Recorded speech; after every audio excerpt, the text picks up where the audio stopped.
Hello friends, welcome to my channel. இன்னைக்கு Sunday morning. இது ஒரு சூப்பரான ஒரு மினி வாகாவே இருக்கும். கண்டிப்பாக பாருங்கள். இன்னைக்கு காலையில் சண்டே மார்னிங்கே வந்து பார்த்தீங்கன்னா சூப்பராக சூரியதத்தோட இந்த மரம் செடி கொடி இதெல்லாம் பார்த்துட்டு தான் தினமுமே எனக்கு நாள் ஆரம்பிக்கும். இதெல்லாம் பார்த்தா தான் அந்த நாளே ஒரு புத்துணர்ச்சியாக எனக்கு வந்து தொடங்குமே சொல்லலாம். ஸோ கிச்சனில் இருக்க விண்டோ வியூ வந்து பார்த்தீங்கன்னா பின்னாடி வந்து வாழை மரம் இருக்குது. ஸோ அதோட வியூ தான். ஸோ அப்படியே இந்த பக்கம் பாலை ஸ்லோவாக வச்சுட்டு மாடியில் வந்து போய் வந்து துணி வந்து காய வச்சிருந்தேன். நாளைக்கு வந்து வருஷப்பர் பண்ணால பெட்ஷீட்லாம் வந்து துவச்சி போட்டேன். இன்னைக்கு சண்டே மாதிரியே இல்லைங்க, உண்மையாகவே சொல்கிறேன். காலையில் 6:30க்கெலாம் எழுந்துட்டு எனக்கு அதிசயமாக இருந்தது. ஸோ இந்த பக்கம் மேலேருந்து பார்த்தா கீழே பால்கனி. அதுக்கப்புறமா பால் நல்லா குதிச்சிருச்சு. எனக்கு காஃபி, ஹஸ்பண்ட்க்கு வந்து பால் கலக்கி கொடுத்தாச்சு. அவ்வளோதாங்க. அடுத்து காலையில் வந்து பார்த்தீங்கன்னா நேற்று கொஞ்சம் சாதம் மீந்ததுனால அதை வந்து பழையது வந்து பண்ணியாச்சு. அண்ட் இன்னொரு பக்கம் வந்து என் பொண்ணு நூடுல்ஸ் கேட்டால், ஸோ நூடுல்ஸ் வந்து செஞ்சாச்சு.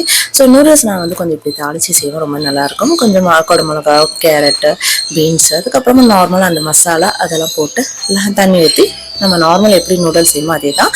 ஸோ லாஸ்ட்டாக வந்து நெய்யும் மிளகுத்தூளும் போட்டிங்கன்னா சூப்பராக இருக்கும். ரொம்ப டிஃப்ரெண்ட்டாகவே இருக்கும் இந்த நூடுல்ஸு. கண்டிப்பாக ட்ரை பண்ணி பாருங்கள். ஸோ கொஞ்சம் க்ளீனிங் ஒர்க்லாம் இருந்ததுனால காலையில் டிஃபனே வந்து பார்த்தீங்கன்னா 10:45 ஆயிடுச்சு. அதுக்கப்புறமா 11:30க்கு மேலே தான் வந்து லஞ்சுக்கு செய்ய ஆரம்பித்தேன். லஞ்சு ரொம்பவே சிம்பிளுங்க. ஏன்னா இந்த க்ளீனிங் ஒர்க் இருந்ததுனால நான் வந்து நிறைய ரொம்ப செய்யலை. ஸோ முட்டை வந்து கிரேவி மாதிரி பண்ணிவிட்டு ஒரு சிம்பிளான ஒரு ஒயிட் பீஸ் புலாவ் இல்லை ஒயிட் பிரியாணி எப்படின்னா சொல்லலாம். ஸோ அதுக்கு வந்து இந்த முட்டை கிரேவி ரொம்பவே மேட்சாக இருக்கும். இது எப்படி பண்ணன்றதை கண்டிப்பாக ஃபஸ்ட் கமெண்ட்டில் பின் பண்ணுற பார்த்துக்கோங்க.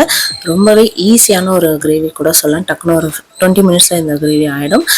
நம்ம முட்டை மட்டும் வேக வச்சு எடுத்துட்டாலே போதும். ரொம்பவே சூப்பராக வந்து இந்த கிரேவி ரெடி. அதுக்கப்புறமா பீஸ் புலாவ்னு வந்து அதாவது பீஸ் புலாவ்னு சொல்லலாம், ஒயிட் பிரிஞ்சின்னு சொல்லலாம். இதுவுமே ரொம்பவே சூப்பராக இருக்கும். இதுக்கு மேட்சாக கண்டிப்பாக செஞ்சு பாருங்கள்.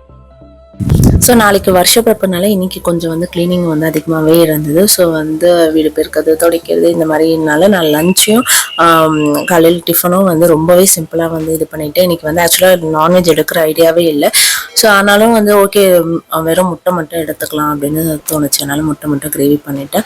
இன்றைக்கி காலையில் ஏஞ்சிக்கும் போதே கொஞ்சம் கோல்டு. ஸோ அதனால் அதுவுமே வந்து ரொம்ப வந்து படுத்துச்சு. ஆனாலும் சரி ஓகே, ஆக்சுவலாக இன்றைக்கி லாக் எடுக்கிற ஐடியாவே இல்லை. ஆனாலும் இப்படி ஒன்று எடுக்கலாம், இந்த மாதிரி மினி வ்ளாக் மாதிரி எடுக்கலாம், கொஞ்சம் டிஃப்ரெண்ட்டாக இருக்கும். நம்ம சேனலே தான் ஃபஸ்ட் டைம் இந்த மாதிரி வ்ளாக் எடுக்கிறேன், அதாவது ரொட்டீன் வ்ளாக் மாதிரி. ஸோ இந்த மாதிரி இது பிடிச்சிருந்ததா சொல்லுங்கள். நான் இதே மாதிரி ஒரு எப்படி சொல்கிறது, வீக்லி ஒரு 2 வீடியோ இந்த மாதிரி வந்து போஸ்ட் பண்ணுறேன். அண்ட் நம்ம சேனலில் ஃபஸ்ட்டாக லாங் வீடியோ நான் போடுவேன். அதுக்கப்புறமா இந்த ஷார்ட் வந்ததுக்கப்புறமா ஃபுல்லாக கான்சன்ட்ரேட்டட் ஷார்ட்டில் போயிடுச்சு. லாங் வீடியோ ரொம்பவே என்ன சொல்ல, ஒரு வருஷத்துலேயே நான் 2-3 வீடியோ தான் நான் போட்டிருக்கேன்னு நினைக்கிறேன். ஸோ உங்களுக்கு லாங் வீடியோ வேணும்னாலும் எனக்கு கமெண்ட்டில் சொல்லுங்கள். இந்த வீடியோ பிடிச்சிருந்தா நம்ம சேனலை லைக் பண்ணுங்கள், சப்ஸ்கிரைப் பண்ணிட்டு பாருங்கள். அடுத்த வீடியோவில் சந்திக்கிறேன். நன்றி, வணக்கம், டாடா, பை.